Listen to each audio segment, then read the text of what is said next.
diri diawasi oleh Allah Subhanahu wa taala. Abu Darda berkata, takwa yang paling sempurna ialah seorang hamba yang takut kepada Allah Subhanahu wa taala hingga kan dalam urusan seberas zarah pun dia masih takut. Setengah perkara yang halal pun ditinggalkan kerana takut ia menjadi haram. Alhamdulillah, itulah pengajaran dari hadis ini, sama-sama kita renungkan dan amalkan, insya-Allah. Semoga ada manfaatnya biiznillah.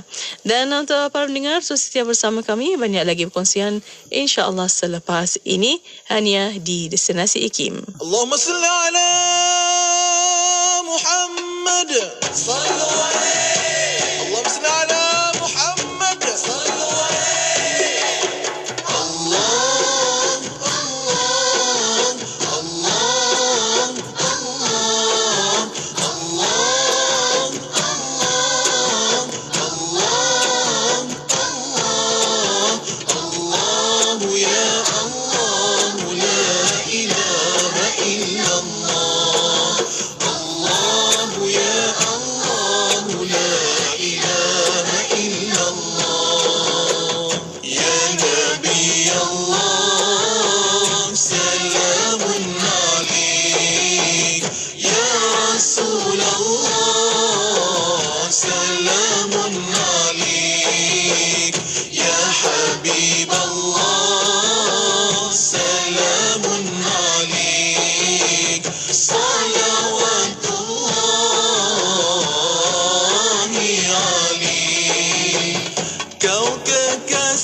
Sinar harapan yang membawa rahmat ke seluruh alam. Ya Nabi Allah, salamun alaik. Ya Rasulullah, salamun alaik. Ya Habib Allah, salamun alaik. Salawatullahi alaik. Akhlakmu terpuji, salamun alaik. Peribadi tinggi, salamun alaik. Kau umpama bintang, salamun alaik. Menghiasi malam, salamun alaik. Engkaulah penyuluh jalan selamat. Engkaulah Rasul pemberi syafaat. Ya Nabi Allah, salamun alaik. Ya Rasulullah, salamun alaik. Ya Habib Allah, salamun alaik. Salawatullahi alaik. Salawatullahi alaik. Allah, Allah, Allah, Allah, Allah, Allah, Allah, Allah, Allah, ya Allah, la ilaha illallah. Allah, ya Allah, la ilaha illallah.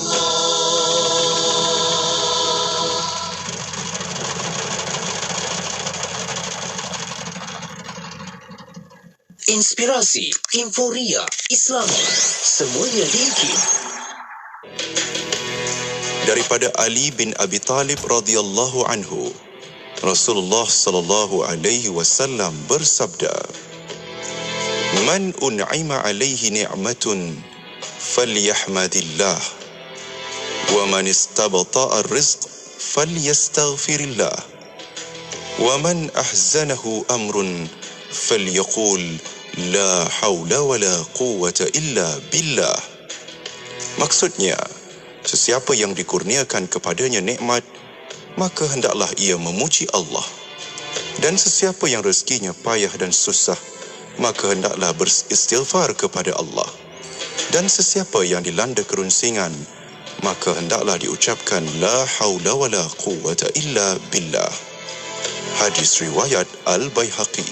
Amsayna wa amsal mulku lillah, walhamdulillah, la ilaha illallah wahdah, la sharika lah, lahul mulk wa lahul hamd, wa huwa ala kulli shay'in qadir. Rabbi as'aluka khayra ma fi hadhihi al-layla wa khayra ma ba'daha, وأعوذ بك من شر ما في هذه الليلة وشر ما بعدها.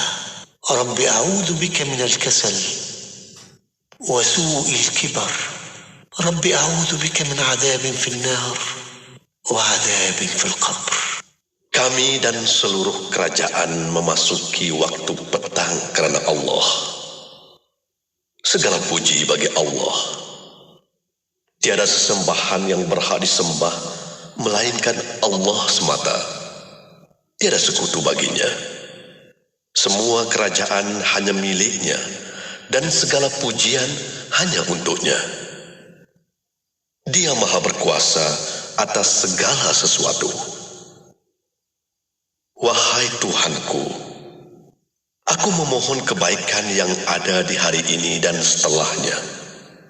Sebaliknya aku memohon perlindungan dari keburukan yang ada di hari ini dan setelahnya. Wahai Tuhanku, aku berlindung kepadamu dari kemalasan dan buruknya umur tua. Wahai Tuhanku, aku berlindung kepadamu dari azab neraka dan azab kubur. Apa cerita Warna Pagi Dengarkan. Berita ni adalah perkara yang berfakta. Berita ni adalah sesuatu yang kita berikan supaya rakyat boleh membuat keputusan. Kerana itu menjadi wartawan atau membuka sebuah stesen yang dikatakan berita ni, tanggungjawabnya sangat besar.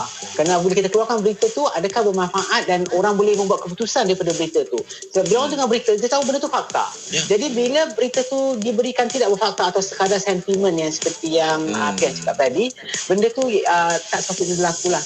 Tetapi dia begini, jikalau terlalu banyak perkara tersebut, orang pun tahu perkara tersebut tak kredibel, lama-lama orang tak baca lagi dah. Pembuat berita selalunya dia mementingkan kredibiliti dan tanggungjawabnya kepada rakyat, memberikan berita yang betul supaya rakyat boleh membuat keputusan terhadap sesuatu perkara.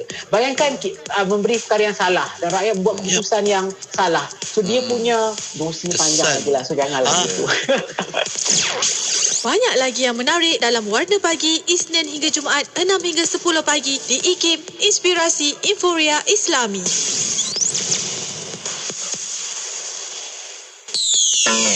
Anda kini sedang mendengar Destinasi IKIM bersama Syafiq Saleh dan Mona Jasman. Inspirasi Inforia Islami hanya di Radio Suku Fahaman Islam Malaysia. Terima kasih kepada anda yang masih setia bersama kami untuk waktu ini. Alhamdulillah masih bersama Destinasi IKIM untuk jam kedua pada petang ini bersama saya Mona Jasman.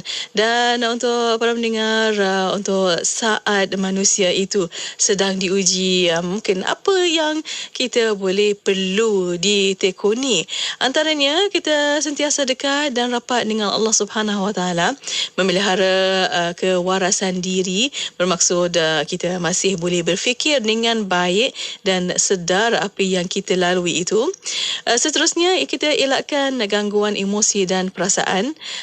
Kita tiada tindakan luar kawalan. Kita itulah kata kena sedar apa yang berlaku dan kita fikir baik-baik, tenang terlebih dahulu. Dan juga menjaga tutur kata yang tidak mengeluarkan kata kesat, menerima pandangan dan nasihat orang dan memperolehi panduan dan pedoman dari para guru, orang agama dan juga alim ulama. Antara apa yang kita boleh lakukan sedang kita diuji. Apa-apa pun sama-sama kita doakan yang terbaik kerana Allah menguji, kerana Allah sayang kita, insya-Allah. Dan untuk para pendengar, terus setia bersama kami. InsyaAllah selepas ini kita akan bersama rancangan Raudah Jiwa bersama Al-Fadhil Ustaz Ahmad Adnin Roslan yang kita akan membawa di FB Live IKIM FM, di YouTube IKIM Media. Dan untuk anda ada soalan, pertanyaan, boleh hantarkan melalui WhatsApp konti 01129004 dan juga boleh tinggalkan di FB Live IKIM FM, di YouTube IKIM Media. Dan untuk para pendengar, terus setia bersama kami hanya di Destinasi IKIM.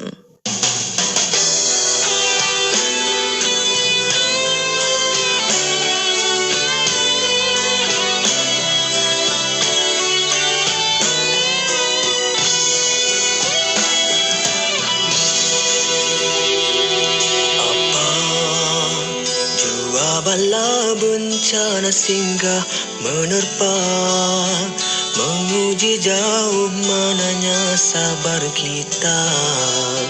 Mungkin selama ini kita terlupa.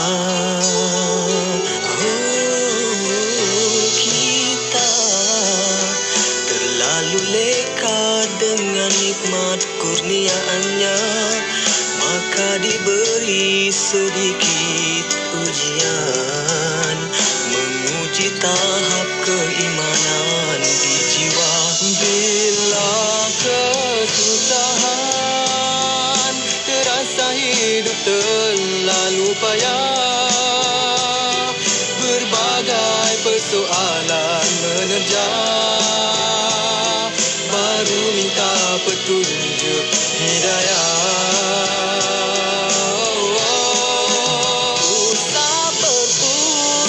Asa kerana ada rahmat di sebaliknya yang tidak kita ketahui. Dalam hidup ini teruslah berdoa pada Allah, pengasih, pemurah dan penyayang.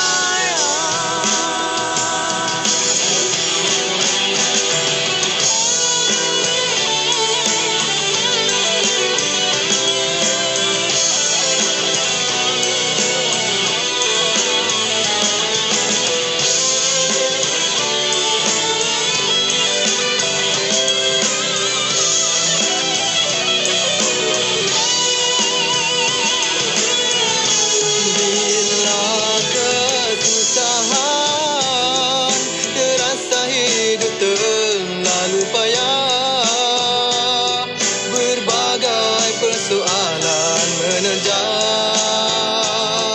baru minta petunjuk hidayah. Usah berputus asa kerana ada rahmat di sebaliknya yang tidak kita ketahui. Dalam hidup ini teruslah berdoa pada Allah, pengasih, pemurah dan penyayang. Kita terlalu leka dengan nikmat kurniaannya, maka diberi sedikit ujian, menguji tahap keimanan di jiwa.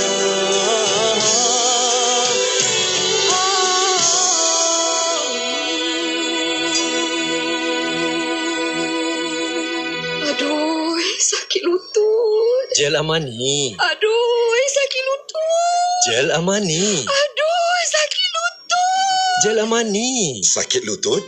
Sapulah Gel Amani. Dapatkan dari wakil jualan di seluruh negara atau WhatsApp 01999966686. Gel Amani, gel sapuan lutut pilihan ibu dan ayah. Gel Amani. Iklan ini diluluskan oleh Lembaga Iklan Ubat. Triple A, sah berilmu, mudah patuh syariah, melabur menambah rezeki. Ayo kita, ayo bangkit berani. Dapatkan 15,000 tiket percuma Kickstart Saham. Langkah pertama labur saham syariah. Layari labursaham.com. Labursaham.com. Ayo kita, ayo bangkit berani. Asri Ahmad Academy. Triple A. Ingat saham, ingat Triple A. Kita tahu kos sara hidup semakin meningkat, tapi pendapatan tetap sama. Takkan nak bergantung kepada gaji saja. Orang yang bijak akan melabur untuk peluang menjana pulangan pelaburan. Di PNB Investment, pelaburan minima hanya RM100. Dapatkan rundingan percuma mengenai pelaburan unit amanah patuh syariah. Hubungi 03-4145-3909 atau layari pmbinvestment.com.my. PNB Investment, pengurus unit amanah patuh syariah. Pengalaman kami, keyakinan anda. Assalamualaikum warahmatullahi ta'ala wabarakatuh. Salam bahagia bersama produk yang tidak asing lagi di Radio IKIM, iaitu produk Marvel Care. Seperti yang anda biasa dengar, produk Marvel Care telah bersiaran di Radio IKIM semenjak tahun 2013 lagi. Dan produk Marvel Care telah membantu lebih daripada 330,000 pengguna sepanjang 8 tahun kami di pasaran. Marvel Care juga telah mendapat kepercayaan dan juga telah menawan hati ramai pengguna-pengguna di seluruh Malaysia, terutamanya pada mereka yang telah meningkat usia. Tuan-tuan dan puan-puan, kami di Marvel Care akan terus-menerus membantu anda untuk mendapatkan keselesaan yang lebih baik. Produk minuman tambahan ini untuk anda kekal cergas sentiasa, bertenaga dan memberikan keceriaan setiap hari. Di dalam produk Marvel Care, terdapat banyak manfaat dan kelebihan yang baik untuk anda. Antara bahan-bahan yang terdapat di dalam produk Marvel Care adalah ekstrak strawberry, aloe vera, apple fiber, ekstrak buah delima dan lain-lain lagi. Dapatkan maklumat lanjut tentang kelebihan Marvel Care sekarang. Wakil dari Marvel Care akan terus membantu anda untuk mendapatkan info produk. WhatsApp kami sekarang di talian 017-388-9555. Jangan bertangguh lagi. 017-388-9555. Jika anda mahukan badan yang lebih lega, selesa dan bertenaga, Marvel Care adalah jawapannya. Permohonan adalah dipelawa daripada warga negara Malaysia yang berkelayakan untuk mengisi jawatan pegawai takbir grade N41 di Institut Kefahaman Islam Malaysia. Terbuka kepada warga negara Malaysia yang berumur tidak kurang daripada 25 tahun pada tarikh tutup iklan jawatan.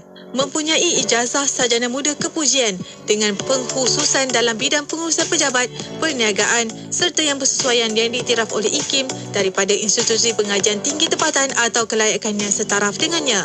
Calon hendaklah mempunyai 2 tahun pengalaman dalam bidang pengurusan kualiti, ISO dan juga pengurusan rekod. Antara bidang tugas dan tanggungjawab utama, merancang, menyelaras, melaksana dan memantau sistem pengurusan kualiti SPK selaras dengan keperluan standard, dokumen, kualiti dan peraturan yang sedang berkuat kuasa. Kalian juga perlu menyediakan dasar dan mekanisme pengurusan inovasi di IKIM bagi memastikan tadbir urus dilaksanakan, serta perlu merancang dan melaksanakan sasaran kerja tahunan unit. Kemukakan permohonan anda kepada Unit Modal Insan Institut Kefahaman Islam Malaysia sebelum atau pada 15 Disember 2022. Ayo bersama-sama dalam infak pembinaan Masjid Kampung Sungai Pusu Gombak. Percayalah, sesungguhnya tidak akan berkurang harta dengan melakukan sedekah. Anda terus boleh berinfak melalui laman sesawang masjidSungaiPusu.com atau ke akaun Bank Islam 1416-2011-000520. Jom infak. Lina, perasan tak? Saya tengok sekarang ni kan banyak syarikat mempromosikan produk mereka di media sosial. Mestilah Aisyah. Media sosial ini kan semakin mendapat perhatian sebagai platform penting yang interaktif dan efektif. Oh, patutlah. Sebelum ni, kita hanya bersiaran di Radio IKIM je. Sekarang, Radio IKIM tawarkan untuk bersiaran di Facebook dan YouTube. Menarik sangat tu. Saya tengok pengikut di media sosial IKIM lebih 1 juta. Dah, jom kita telefon sekarang. 012-686-9236 untuk tepas slot. Umi Abi, inilah kelas matematik yang abang nak. Terima kasih Umi Abi. Hantar abang ke Home Terapi Matematik. Anda tercari-cari kelas matematik yang buatkan anak anda gembira dan ceria? Home Terapi Matematik jawapannya. Sesuai bagi anak berusia 6 tahun hingga 17 tahun. Layari www.home.edu.my atau hubungi 013-443-4110. Jika anda mencari peluang bisnes franchise pendidikan, mari bersama kami membina generasi yang cintakan matematik. Definitely a place to start.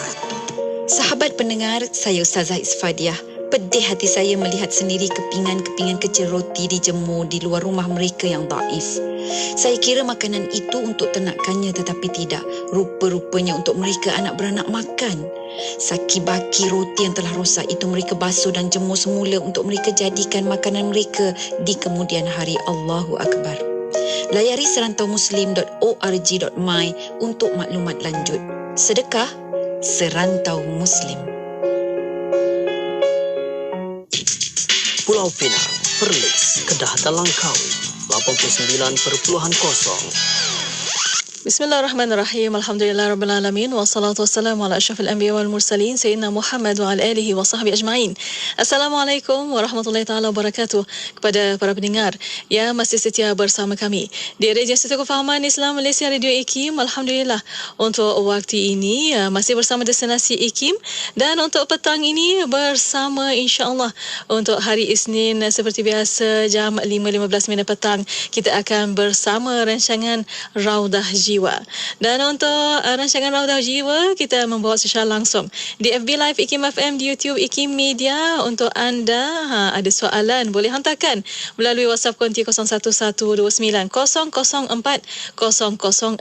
kita aktifkan pada waktu ini. Dan untuk anda juga yang ada di media sosial kami, boleh hantarkan melalui FB IKIM FM dan di media sosial YouTube IKIM Media. Dan untuk waktu ini kita mengalukan kehadiran alhamdulillah tetamu untuk Raudah Jiwa pada petang ini, Al-Fadhil Ustaz Ahmad Adnin Ruslan. Assalamualaikum Ustaz. Waalaikumsalam warahmatullahi wabarakatuh. Apa khabar Ustaz? Kaifa haluka? Alhamdulillah bikhair. Alhamdulillah bikhair insya-Allah.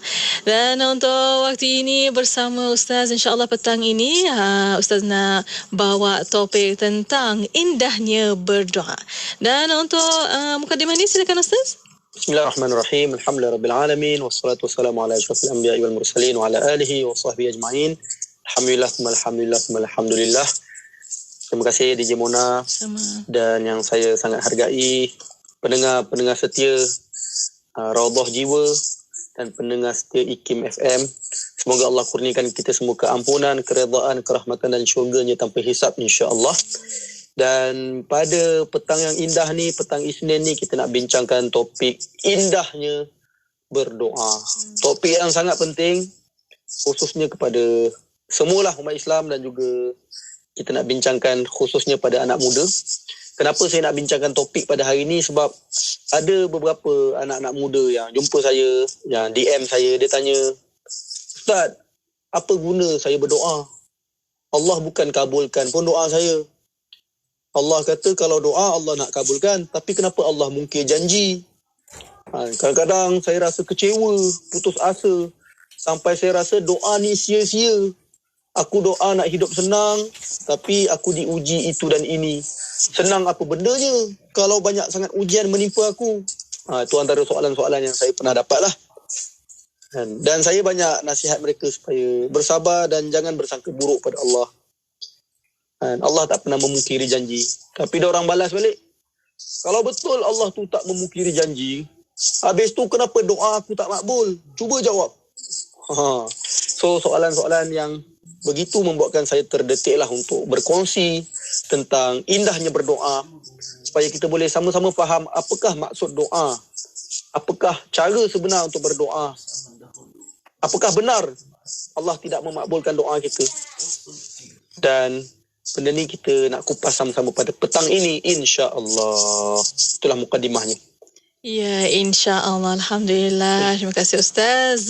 Ada yang membawa untuk waktu ini. Indahnya doa untuk anda bersama Ustaz Zanin, dan untuk para pendengar, kalau ada soalan boleh hantarkan melalui WhatsApp kod 0112900404 dan juga boleh tinggalkan di FB Live IKIM FM, di YouTube IKIM Media.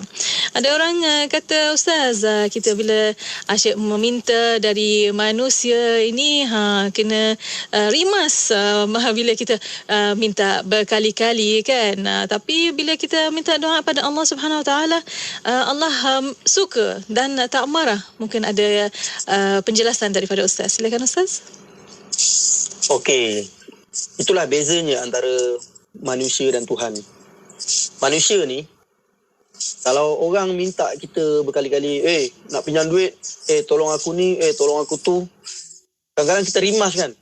Bila ada orang asyik minta kat kita je, dekat kepala kita, kita banyak kali fikir, buatlah sendiri, asyik nak minta aku je. Betul tak? Itu manusia. Kita tak suka bila orang banyak minta tolong pada kita. Tetapi berbeza dengan Allah SWT. Maha baik, maha pemurah, maha penyayangnya Allah. Lagi kita minta pada dia, lagi Allah cinta pada kita. Saya ulang balik. Lagi banyak kita minta pada Allah, lagi Allah suka. Sebab tu jangan malu untuk meminta pada Allah SWT. Saya nak kongsikan beberapa syair Arab. Yang mana ada satu syair Arab yang cukup indah berbunyi, tapi saya baca terjemahan dia lah. Janganlah kamu meminta sesuatu kepada anak Adam. Mintalah hanya kepada Allah yang pintunya tak pernah tertutup. Allah akan murka jika kamu meninggalkan doa kepadanya. Sedangkan anak Adam akan murka jika kamu memohon kepadanya. Itulah beza Allah dan manusia. Allah akan murka kalau kita tak meminta pada dia. Manakala manusia akan murka kalau orang asyik minta pada kita kan.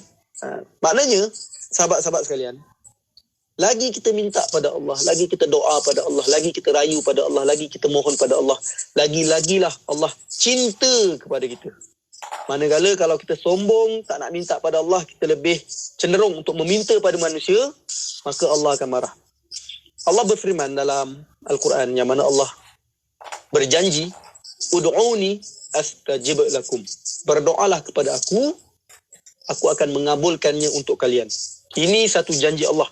Dalam satu hadis, Nabi SAW ada bersabda, tidak ada seorang pun yang berdoa dengan sebuah doa kecuali Allah akan mengabulkan apa yang dimintanya atau memalingkannya dari keburukan yang semisalnya, selama mana dia tidak berdoa yang mengandungi dosa ataupun pemutusan silaturahim. Hadis riwayat Tirmizi. Dalam hadis yang lain, Nabi SAW bersabda, sesungguhnya Allah itu maha pemalu lagi maha penderma. Allah malu untuk menolak seseorang yang mengangkat kedua tangannya untuk memohon dan doa kepadanya sehingga kembali dalam keadaan hampa sia-sia. Hadis riwayat Tirmizi. Maknanya, bila kita berdoa, Allah malu untuk tidak mengabulkan doa orang tersebut. Inilah tawaran dan janji Allah yang real untuk orang-orang yang banyak berdoa. Tinggal kita ni nak banyak berdoa ataupun nak malas berdoa. Tu je. Allah sangat-sangat dekat dengan kita, sahabat sekalian. Dan Allah mendengar setiap permintaan kita. Wa idza sa'alaka ibadi anni fa inni qarib. Dan apabila hamba-hambaku bertanya kepadamu mengenai aku, maka beritahulah kepada mereka bahawasanya aku amat-amat dekat. Ujibu da'watad da'i idza da'an. Aku mengabulkan permintaan orang-orang yang berdoa kepadaku. Sebab itulah sahabat sekalian, antara cara kita nak mendapat cinta Allah SWT adalah dengan kita banyakkan berdoa. Jangan rasa bersalah untuk berdoa. Ada orang dia rasa malu. Aku ni dah minta banyak sangat lah dekat Allah. Malu lah. No. lagi kita banyak meminta pada Allah, lagi Allah akan mencintai kita. Okey? Wallahu a'lam.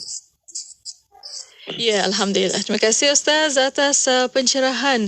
Dan untuk waktu ini ada Ustaz yang menyatakan tentang mustajabnya doa ini bila bertanya tentang penjelasan tentang indahnya berdoa. Bila kita berdoa, yalah, kita berdoa tapi tak mustajab doa. Adakah cara yang betul untuk kita berdoa? Okey, sahabat-sahabat sekalian yang saya cintai kerana Allah. Pertama sekali kita kena tahu, first, kalau kita berdoa, janji Allah akan makbulkan. Itu kita kena yakin. Cuma, kita kena faham macam mana cara Allah mengabulkan doa kita. Bila kita tak faham macam mana cara Allah mengabulkan doa kita, itulah punca kenapa ramai orang ingat selama ni doa dia sia-sia. Aku dah doa banyak kali, Allah tak makbulkan pun. Padahal sebenarnya Allah dah makbulkan. Kita je yang tak perasan. Saya nak kongsikan beberapa cara macam mana Allah mengabulkan doa kita. Yang pertama, bila kita berdoa, cara Allah makbulkan doa kita yang pertama adalah Allah makbulkan terus doa kita. Itu first. Pernah tak dalam hidup kita doa something dan Allah kabulkan terus, on the spot. Ataupun apa yang kita minta tu, benda itulah yang Allah bagi pada kita. Mesti pernah kan? Takkanlah tak pernah. Contohnya kita doa dimurahkan rezeki, alih-alih ada orang datang bagi kita duit, belanja kita makan. Ataupun kita doa minta sihat, alih-alih terus sihat, terus sembuh daripada demam. Ataupun kita doa dapat keputusan yang cemerlang dalam exam, tiba-tiba Allah bagi. Kita doa dapat kerja yang baik, alhamdulillah kita dapat kerja yang baik. Dan itu cara pertama lah macam mana Allah mengabulkan doa secara terus. Dalam sirah pun banyak. Contohnya ada kisah Ibnu Abbas. Dia berdoa pada Allah agar hujan turun sebab time tu kemarau. Belum sempat Ibnu Abbas habis doa, alih-alih hujan terus turun. Ada kawan saya, dia penulis buku juga macam saya. Buku dia time tu tak terjual banyak pun. Dan ketika tu saya tengah pergi umrah, kawan saya tu dia kirim doa supaya saya doakan dia depan Kaabah agar buku dia tu terjual, laris. Dan hari yang sama saya berdoa tu, hari tu juga tiba-tiba kedai buku order buku dia sampai beribu-ribu. Sebab itulah saya cakap doa, jangan putus asa dalam doa. Ada rezeki, Allah akan makbulkan serta-merta apa yang kita doa. Cash Allah bagi. Tapi kalau Allah tak makbulkan serta-merta, adakah itu bermakna Allah tak makbulkan doa kita? Tidak.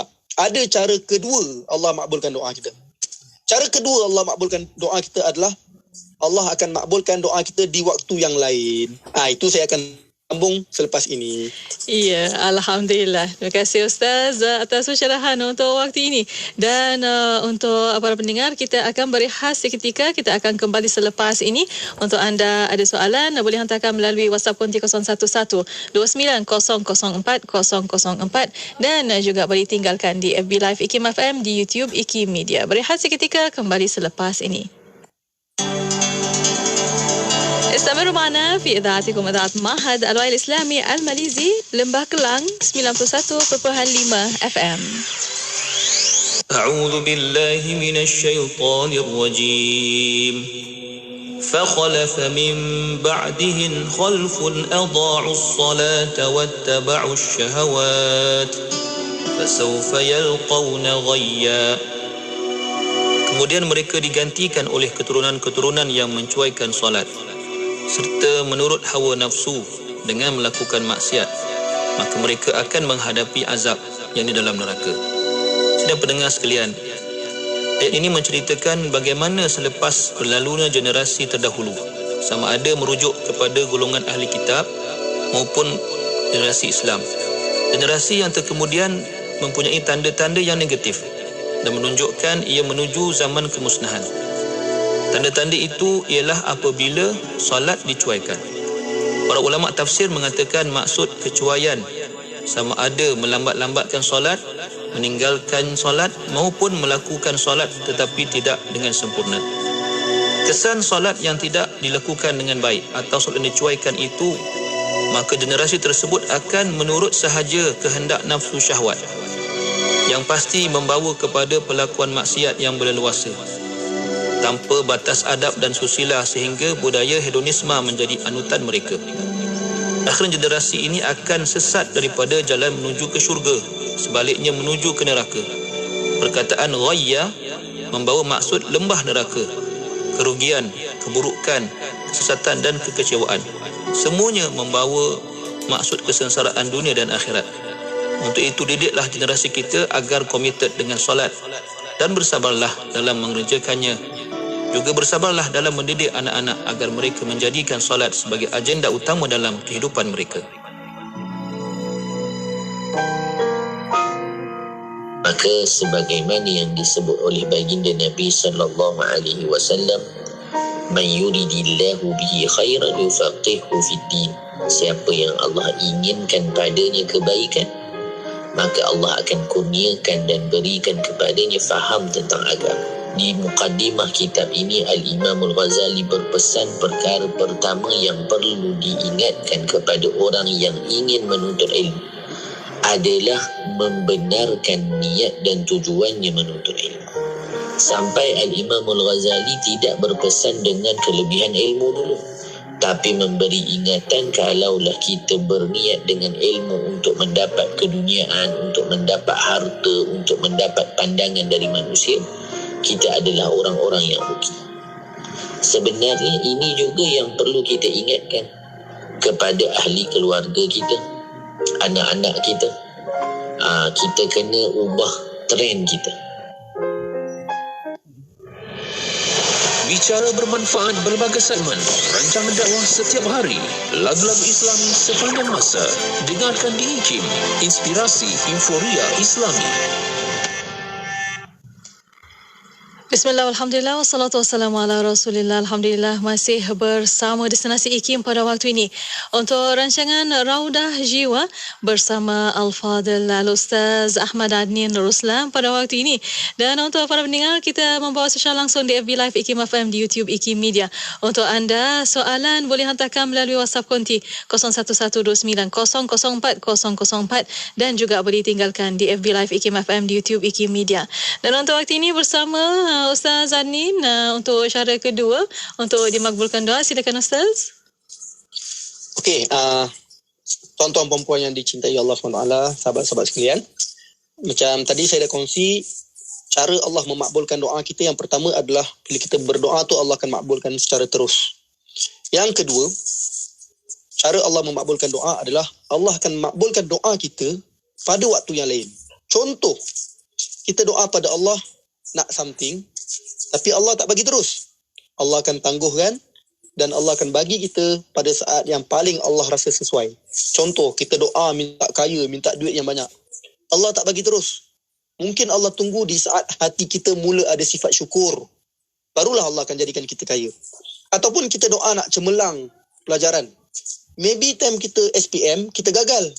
Tapi dekat universiti, kita dapat anugerah dekan, contoh. Ataupun kita doa nak sesuatu, Allah tak bagi time tu, Allah bagi pada waktu yang lain. Saya yakin banyak di kalangan kita pernah menghadapi saat-saat macam itu. Saya ada kawan, SPM dia teruk, tapi dekat universiti dia dapat anugerah dekan. Saya ada ramai kawan yang macam itu. Yang pasti, bila kita berdoa, sama ada Allah bagi terus ataupun Allah akan bagi di waktu yang lain. Sebab tu, rugilah kalau kita tidak berdoa banyak-banyak pada Allah SWT. Yang ketiga, cara Allah memakbulkan doa kita adalah Allah akan kabulkan doa kita dalam bentuk yang lain. Ini antara yang paling ramai orang tak sedar. Saya bagi contoh. Kita doa pada Allah nak RM1,000 contohnya. Mungkin Allah tak bagi kita RM1,000. Tapi Allah selamatkan kita dari kemalangan yang mana nilai ganti rugi kemalangan tu adalah RM1,000. Contoh. Ataupun kita doa pada Allah untuk dapat rizak yang cemerlang, untuk dapat masuk universiti sekian-sekian. Tapi akhirnya kita dapat result exam yang biasa-biasa je untuk kita dapat masuk universiti yang lebih sesuai untuk kita. Mungkin. Banyak kali tahu, kita minta benda lain, Allah bagi benda lain. Dan orang yang tak faham benda ni, dia akan salahkan Allah. Tapi orang yang faham macam mana cara Allah memakbulkan doa, dia tidak akan rasa give up. Bahkan dia seronok untuk berdoa. Sebab dia tahu, walaupun benda yang dia minta tu Allah tak bagi, pasti dan pasti Allah akan bagi dalam bentuk yang lain. Boleh jadi selama ni kita jalan naik kereta selamat, tak aksiden. Boleh jadi sebabkan doa-doa kita minta benda lain. Kita minta dimurahkan rezeki, kita minta kesihatan, kita minta supaya Allah mudahkan urusan kita. Dan kita tak sedar doa-doa kita itulah yang sebenarnya menyelamatkan kita daripada kemalangan dari jalan raya. Boleh jadi. Sebab tu setiap doa kita takkan rugi. Allah akan bagi terus, Allah akan bagi pada waktu yang sesuai, ataupun Allah akan bagi dalam bentuk yang lain. Yang keempat yang paling best, Allah tak bagi dekat dunia, tapi Allah bagi dekat akhirat. Ini paling best. Kadang-kadang kita minta doa, satu benda yang kita doa dekat dunia pun kita tak dapat. Kita minta nak kaya, kita bertambah miskin. Kita minta nak hidup bahagia, hidup kita susah. Kita minta itu ini, semua tak dapat. Tapi adakah itu bermakna Allah tak kabulkan? No. Janji Allah akan kabulkan. Cuma cara yang keempat, Allah makbulkan doa kita dengan apa? Allah tangguh dekat dunia supaya Allah bagi kita dekat akhirat. So segala doa-doa kita dekat dunia yang tak makbul kat dunia tu, dekat akhirat Allah bagi semuanya. So rugilah kalau kita tak doa banyak-banyak. Kalau kita doa sikit je dekat dunia, rugilah dekat akhirat tak dapat. Tapi kalau kita doa, tak berhenti berdoa, teruskan berdoa, subhanallah, tak dapat dekat dunia, dekat akhirat kita boleh claim balik. Kita boleh, orang kata apa, minta balik. Ya Allah, dekat dunia dulu banyak doa aku yang masih tak makbul, boleh tak aku nak sekarang? Dan Allah bagi kita. So beruntunglah orang yang berdoa. Sebab itulah Umar Al-Khattab, dia pernah mengucapkan satu kata-kata yang indah. Okey, yang mana Umar Al-Khattab berkata, sesungguhnya aku tidak mementingkan tentang bila sesuatu doa itu akan dikabulkan. Tapi yang paling penting bagiku adalah bagaimana aku dapat memanjatkan doa. Apabila aku diberi kekuatan untuk berdoa, maka sesungguhnya pengabulan doa akan ada bersamanya. Maknanya apa? Umar Al-Khattab dia nak kata yang aku tak kisah doa aku makbul ke tak. Yang paling penting Allah bagi aku kekuatan untuk berdoa. Sebab bila aku dapat berdoa, itu tandanya Allah akan makbulkan doa aku. Itu antara kata-kata Umar Al-Khattab lah. Sebab itulah Nabi SAW pernah bersabda, berdoalah kamu kepada Allah dalam keadaan kamu yakin doa itu akan dimustajabkan. Ketahuilah sesungguhnya Allah tidak menerima doa dari hati yang lalai dan alpa. Okey, wallahu a'lam. Ya, Alhamdulillah. Terima kasih Ustaz atas pencerahan itu pun. Saya rasa menjawab juga soalan dari pendengar di WhatsApp Konti pada waktu ini. Katanya, saya ni bukan takut nak berdoa sebab Allah tak makbulkan. Tapi saya takut nak berdoa sebab saya takut Allah terbalikkan doa saya. Sebab tiap kali berdoa, saya rasa macam Allah terbalikkan doa saya tu. Sampai rasa takut nak berdoa yang baik. Dan mencari cara yang terbaik untuk bagaimana nak berdoa. Itulah saya rasa Ustaz pun dah jawabkan soalan ini. Dan untuk para pendengar, kalau ada soalan pertanyaan boleh hantarkan melalui WhatsApp Konti 01129004. Dan untuk waktu ini Ustaz, sebelum kita ambil soalan para pendengar, Masya Allah ramai yang menghantar soalan di FB, di WhatsApp. Untuk waktu ini kita nak tahu apa punca doa kita tak makbul, Ustaz. Silakan. Okey, sahabat-sahabat yang saya cintai sekalian, terima kasih Dija Mona atas soalan tersebut. Sama. Kadang-kadang bila doa kita tak makbul, kita banyak salahkan Allah. Kita lupa nak salahkan diri sendiri. Kadang-kadang punca doa tak makbul tu bukan sebab Allah yang salah. Dan Allah tak pernah menzalimi kita. Innallaha la yadhlimu mithqala dzarrah. Allah tak pernah menzalimi seseorang walaupun sebesar dzarrah. Kadang-kadang punca doa tak makbul adalah diri kita sendiri. Antara punca doa kita tak makbul, pertama, kita ada memakan harta yang haram. Okey? Ini benda penting.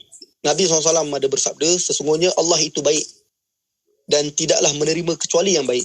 Sesungguhnya Allah memerintahkan orang-orang beriman sebagaimana perintah kepada para rasul, di mana Allah berfirman kepada para rasul, hai orang-orang beriman, makanlah di antara rezeki yang baik yang kami berikan kepadamu dan bersyukurlah kepada Allah jika benar-benar kepadanya kamu menyembah. Dalam hadis ini, Nabi SAW cerita, ada orang yang berdoa, meminta pada Allah, Ya Rab, Ya Rab, tetapi makanannya berasal daripada makanan yang haram, pakaian dia berasal daripada perkara yang haram dan tumbuh dari yang haram, maka bagaimana doanya akan dikabulkan? Ini hadis yang sahih riwayat Muslim. Kadang-kadang ada orang dia kejar duit, kejar dunia sehingga sanggup buat pekerjaan yang haram. Gelek-gelek dekat media sosial untuk dapat follower, dapat duit, menyanyi buka aurat, pakai seksi-seksi, berlakon pegang-pegang tangan, which is rezeki tersebut tidak berkat. Akhirnya benda itulah punca doa kita tak makbul. Sahabat sekalian, hidup kita akan kosong, resah dan gelisah dan takkan menemui kebahagiaan kalau kita bekerja dengan kerja yang haram. Percayalah. Okay, kalau kita nak Allah makbulkan doa kita, kita sucikan sumber pendapatan kita, sucikan makanan kita supaya kita tidak mendapat rezeki yang haram. Yang kedua, antara punca doa kita tidak makbul adalah kita tinggalkan dakwah. Kita tak ajak orang buat baik, kita tak cegah kemungkaran. Kita nampak orang buat maksiat, kita biarkan. Kita reda dengan maksiat. Ataupun bila kita buat baik seorang-seorang. Kita tak ajak pun orang sekeliling kita. Ingat, meninggalkan amar ma'ruf nahi munkar antara punca Allah tidak memakbulkan doa. Dalam hadis Nabi SAW pernah bersabda, "Wahai manusia, sesungguhnya Allah telah berfirman kepada kalian, serulah manusia ke arah kebaikan dan cegahlah mereka dari melakukan kemungkaran. Sebelum datang satu masa, jika kalian berdoa, tetapi doa kalian tidak akan dikabulkan. Kalian meminta, tetapi aku tidak memberi pada kalian. Kalian meminta tolong kepadaku, tetapi aku tidak menolong kamu." Hadis riwayat Ibnu Majah. Ini sangat seramlah. Kadang-kadang kita doa tak makbul. Rupa-rupanya sebab kita meninggalkan dakwah. Okey. Yang ketiga, kenapa doa kita tak makbul adalah kerana dosa dan maksiat kita. Bayangkan kalau kita tidak buat dakwah, tidak mencegah kemungkaran pun Allah tak makbulkan doa. Apatah lagi kalau kita sendiri melakukan kemungkaran tersebut. Jangan ingat dosa yang kita buat ni akan memberi impak pada diri kita sahaja. Hakikatnya dosa yang kita buat ni akan memberi kesan kepada semua umat Islam. Bahkan dosa kita lah yang mempengaruhi cepat lambatnya kemenangan Islam. Kita doa, ya Allah, menangkanlah Palestin. Tapi kita sendiri buat dosa, sebenarnya dosa kita akan melambatkan kemenangan umat Islam. Sebab itulah kita kena cepat-cepat meminta ampun pada Allah SWT. Antaranya lagi, saya suka kongsi, antara punca doa kita tak makbul adalah kita bersangka buruk dengan Allah. Belum apa-apa kita dah tak confident yang Allah akan makbulkan doa kita. Apa guna ke berdoa, Allah bukan makbulkan pun. Belum apa-apa kita dah bersangka buruk pada Allah SWT. Rugi sahabat sekalian. Sebab apa? Nabi SAW bersabda dalam satu hadis qudsi, Allah berfirman, "Ana 'inda dhanni 'abdi bi." Aku berdasarkan persangkaan hamba-Ku terhadapku. Dalam hadis qudsi yang lain, Allah berfirman, "Fala tadhunnu billahi illa khaira." Janganlah kalian bersangka pada Allah kecuali dengan sangkaan yang baik. Maknanya kalau kita nak Allah makbulkan doa kita, kita kena yakin bahawasanya Allah akan makbulkan doa kita. Kalau awal-awal kita dah bersangka buruk pada Allah SWT, macam mana Allah nak makbulkan doa kita? Wallahualam. Alhamdulillah. Terima kasih Ustaz atas pencerahan, dan untuk waktu ini kita berehat sekali lagi. Kita akan kembali selepas ini.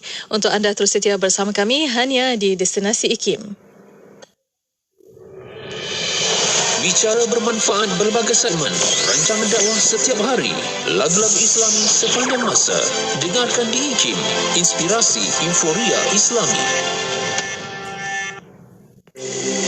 1 jam setiap hari membangun motivasi diri. Dengarkan alunan ayat suci Al-Quran, zikir serta selawat yang menenangkan dan seruan azan dalam Renungan Hikmah setiap hari 7 hingga 8 malam di IKIM, Inspirasi Inforia Islami.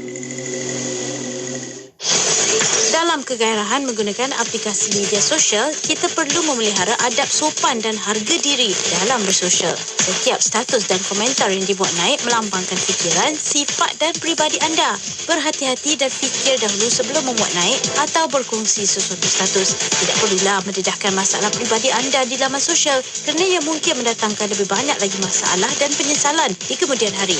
Sebaliknya, mengadulah kepada Allah SWT yang Maha mendengar. Pilihlah untuk berkongsi perkara yang bermanfaat bermanfaat dan elakkan status yang menyinggung perasaan orang lain. Jika tidak, diam itu lebih baik dari berkata yang sia-sia.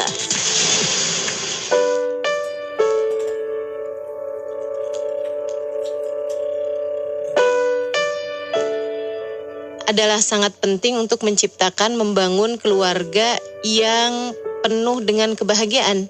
Dan tentu saja membangun keluarga yang penuh dengan kebahagiaan haruslah menjadikan keluarga tersebut dipenuhi dengan cinta. Orang tua yang mencintai anaknya, suami yang mencintai istrinya, istri yang menyayangi suaminya, anak-anak yang menghormati dan mencintai orang tuanya akan menjadikan orang-orang tersebut pribadi-pribadi yang keluar dari rumah mereka dan akan bermanfaat bagi orang sekitarnya. Assalamualaikum, saya Rafi'i, pendengar setia dari Pahang. Radio IKIM memang menjadi pilihan saya sewaktu memandu dan bekerja. Tanpa Radio IKIM, rasa tak lengkap hidup ini. Untuk itu, anda juga kena teruskan mendengar Radio IKIM, Inspirasi Inforia Islami. Inspirasi Inforia Islami hanya di Radio Institut Kefahaman Islam Malaysia. Terima kasih kepada anda yang masih setia bersama kami. Untuk waktu ini masih bersama rancangan Raudah Jiwa bersama Al-Fadhil Ustaz Ahmad Adnin Ruslan. Dan untuk para pendengar masih bersama di FB Live IKIM FM, YouTube IKIM Media. Soalan boleh hantarkan melalui WhatsApp konti 0112900404 dan juga boleh tinggalkan di FB Live IKIM FM, di YouTube IKIM Media. Banyak soalan alhamdulillah pada petang ini. Ustaz, ada yang bertanya soalan pertama ini, ada tips paling berkesan supaya kita sentiasa berdoa dengan ikhlas, sebab biasanya kan orang tak percaya apa yang dia minta tu Allah akan makbulkan. Dari Mariam JB. Bagaimana Ustaz? Okey, tuan-tuan dan puan sahabat sekalian, pertama sekali bila kita berdoa, antara cara nak dapatkan keikhlasan dalam berdoa, kita kena tahu bahawasanya berdoa tu bukanlah sahaja kita meminta-minta pada Allah, tetapi kita sedang menunaikan perintah Allah. Berdoa adalah perintah Allah sebenarnya. So bila kita ada keyakinan macam itu, kita tak rasa bersalah, tak rasa malu untuk berdoa. Bahkan kita akan bersemangat untuk berdoa. Bayangkan berdoa dahlah dapat pahala, lepas tu Allah makbulkan lagi doa kita. Itu yang pertama. Yang kedua, macam mana kita nak hadirkan keikhlasan dalam berdoa adalah kita beradab dalam berdoa. Macam mana kita nak beradab dalam berdoa? Antara caranya adalah kita tidak tergesa-gesa meminta Allah mengabulkan doa kita. Kadang-kadang kita berdoa, kita nak Allah makbulkan terus.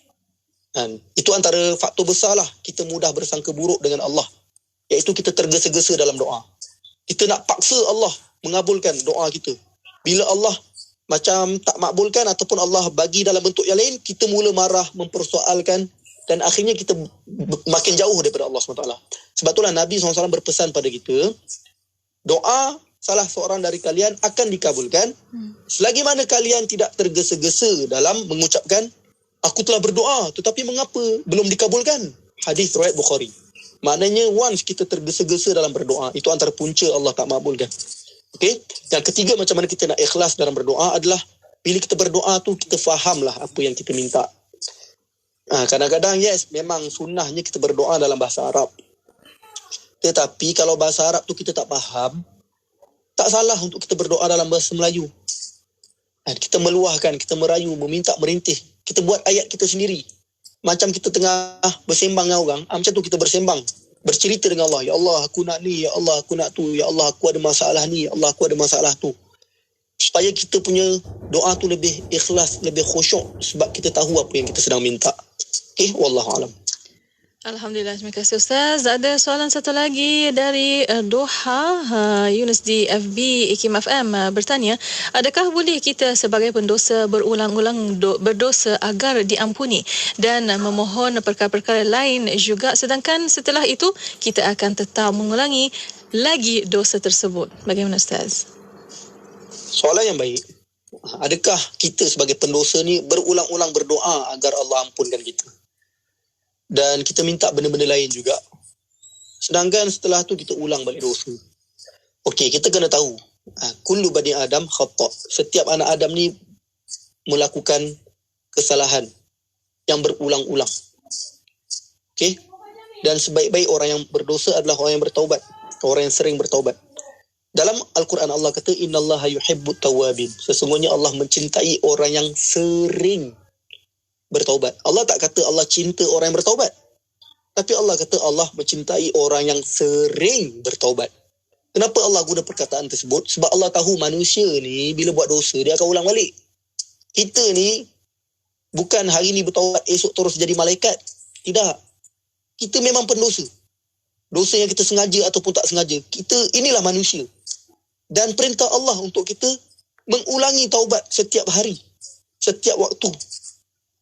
Dan tidak berdosa pun kalau kita berulang-ulang berdoa agar diampuni. Walaupun kita tahu boleh jadi kita akan ulang balik dosa tu, itu tidak menghalang seseorang untuk terus meminta ampun pada Allah SWT. Dalam hadis yang sahih, Nabi cerita ada seorang ni, dia buat dosa, lepas tu dia berdoa pada Allah. Allah balas, Allah kata, hamba-Ku melakukan dosa dan dia tahu dia ada Tuhan yang akan mengampunkan dia dan dia ada Tuhan yang akan mengazab dia disebabkan dosa dia. Esok orang tu buat dosa balik. Dia minta ampun pada Allah lagi. Allah bagi tahu lagi, hamba-Ku dia berdoa meminta ampun padaku dalam keadaan dia tahu ada Tuhan yang akan mengampunkan dia dan akan ada Tuhan yang akan mengazab dia disebabkan dosa dia. Esoknya orang tu buat dosa balik dan dia minta ampun pada Allah balik. Dan akhirnya Allah mengampunkan semua dosa-dosa dia. Dan inilah pemurahnya Allah SWT. Sebab itulah sahabat sekalian, jangan disebabkan kita mengulangi dosa membuatkan kita berhenti untuk berdoa. Sepatutnya yang kita kena berhenti itu adalah berhenti melakukan dosa, bukan berhenti berdoa. Tapi hari ini ada orang tertipu dengan iblis. Dia berhenti berdoa, dia teruskan buat dosa. Okey? Jangan jadi macam tu. Wallahu a'lam. Ya, Alhamdulillah. Terima kasih Ustaz. Ada soalan satu lagi dari Yasir Arafat bertanya, adakah dengan membuat hati dan mulut kita sentiasa mengingat dan berkata-kata kepada Allah adalah juga doa, ataupun doa cuma adalah dengan mengangkat tangan dan ucapan doa? Itu pun ada satu soalan di WhatsApp yang mungkin berkaitan, adakah perlu menadah tangan ketika berdoa? Bagaimana Ustaz? Okey. Pertama sekali, menadah tangan ketika berdoa adalah satu sunnah. Adalah satu sunnah. Tetapi tidak berdosa kalau tidak mengangkat tangan. Kenapa sunnah? Sebab ada banyak hadis yang Nabi cerita tentang bila berdoa tu kena mengangkat tangan. Contohnya, dalam satu hadis, Nabi SAW bersabda, sesungguhnya Allah itu sangat pemalu dan maha pemurah. Dan Allah malu jika seseorang lelaki mengangkat kedua tangannya untuk berdoa kepadanya, lalu ia mengalihkannya dalam keadaan kosong dan hampa. Maksudnya once kita berdoa meminta pada Allah, Allah malu untuk tidak mengabulkan. Itu antara dalil bahawasanya ketika berdoa antara adabnya mengangkat tangan. Cuma kalau kita berdoa dalam hati, kita macam bermonolog sendirian, ya Allah, aku ni banyak dosa, ya Allah, ampunkanlah aku, ya Allah. Itu pun dikira doa juga sebenarnya. Tapi ingat, doa tu apa? Doa tu adalah kita meminta pada Allah. Kalau kita tak minta, tak kira berdoa. Contohnya lah, ada orang kata, weh, aku risau kau ni, exam kau gagal. Kata-kata bukan doa. Ingat, ada orang dia salah tafsir, dia kata, jangan cakap macam tu, kata-kata tu doa. No. Kata-kata bukan doa. Doa ni memang spesifik apa yang kita minta. Kalau kita hanya berkata, itu bukanlah doa. So, janganlah risau. Okay, wallahualam. Alhamdulillah, terima kasih Ustaz. Dan ada soalan pada waktu ini yang mungkin yang terakhir pada waktu ini bertanya, macam mana tak nak lalai dan leka dalam berdoa, dan adakah doa dengan permintaan berkias dibenarkan? Bagaimana Ustaz? Tak ada masalah nak berdoa dalam keadaan berkias. Tidak masalah. Asalkan kita faham apa yang kita minta tu pada Allah SWT. Cuma antara cara untuk kita tidak lalai dalam berdoa adalah kita beradab dalam berdoa lah. Antaranya kita mulakan doa kita dengan memuji Allah SWT. Okey, membaca Ismul Azam. Bismillahirrahmanirrahim. Alhamdulillahirrabbilalamin. Hamdan hamidin, hamdan syakirin. Kita puji Allah. Sebelum kita nak minta pada Allah, kita puji Allah, agungkan Allah, puja Allah, sucikan Allah. Kemudian berselawat atas Nabi SAW. Lepas tu baru kita minta pada Allah apa yang kita nak minta. Okay? Dan kita kena faham apa yang kita minta. Itu yang kedua. Kalau kita tak faham apa yang kita minta, itu yang lalai tu. Macam kita tengah tengok movie, bahasa yang kita tak faham dan tak ada subtitle, kita pun bosan. Cerita tu sedih pun kita tak menangis sebab kita tak faham. Sama juga kalau kita berdoa, tak faham apa yang kita doa. Sebab tu kita lalai dalam doa. So antara cara nak khusyuk dalam doa, kita kena faham apa yang kita doa. Dan yang ketiga, kita kena ada sifat rendah diri. Ud'u rabbakum tadarru'an wa khufyah. Doalah pada Allah dalam keadaan kamu rendah diri dan takut. Jangan sombong dalam berdoa. Kita kena rendahkan hati kita. Macam orang tengah minta sedekah, bang, tolong bang, bagilah saya duit. Macam tu kita kena rendah hati dengan Allah SWT. Jangan sombong dengan Allah SWT. Okey? Itu antara cara lah macam mana kita nak khusyuk dalam berdoa pada Allah SWT. Wallahualam. Alhamdulillah. Terima kasih Ustaz atas pencerahan dan Ustaz tinggal sedikit masa lagi untuk kesimpulan dan pesanan daripada Ustaz, dan mungkin ada yang bertanya juga bagaimana kita nak cepatkan amalan yang untuk cepatkan makbulnya doa khususnya untuk orang yang dizalimi. Silakan Ustaz. Okey. Antara doa yang makbul adalah orang yang dizalimi. Sebab itulah sangat kena berhati-hati bila kita menzalimi orang lain. Once orang tu doakan yang tak baik untuk kita, takut-takut rosak, musnah hidup kita. Cuma nasihat saya, orang yang dizalimi, gunakanlah peluang kemakbulan doa itu daripada kita doakan kehancuran untuk orang tu. Lebih baik kita doakan agar kita masuk syurga. Kita doakan hidayah untuk seluruh umat. Kita doakan agar Allah merahmati orang beriman. Kita doa yang baik-baik. Itu lebih menguntungkan dunia dan akhirat kita daripada kita doakan yang buruk-buruk pada orang tersebut. Apapun, sebagai pengakhiran, saya nak pesan kepada sahabat-sahabat sekalian, jangan putus asa dalam berdoa. Teruskanlah berdoa. Andai kamu rasa lemah, andai kalian rasa lemah, berdoalah pada Allah. Kalau rasa lemah, luahkanlah pada Allah. Kalau rasa pedih dan tak kuat, pintalah kekuatan dari Allah. Andai ada masalah, ceritakan semuanya pada Allah dan mintalah daripada Allah jalan keluar. Bila rasa hilang semangat untuk beribadah, hilang semangat nak berubah, mohonlah hidayah daripada Allah. Ingat, doa adalah kunci bagi semua kebaikan. Dan Allah takkan pernah sia-siakan doa kita. Dan moga Allah kurniakan kita taufik dan hidayah untuk kita terus berdoa di kala susah dan senang. Bukan doa hanya ketika susah sahaja, dan bila senang kita melupakan Allah SWT. Wallahualam. Ya, Alhamdulillah. Di akhirnya kita berterima kasih kepada Al-Fadhil Ustaz Ahmad Adnin Ruslan.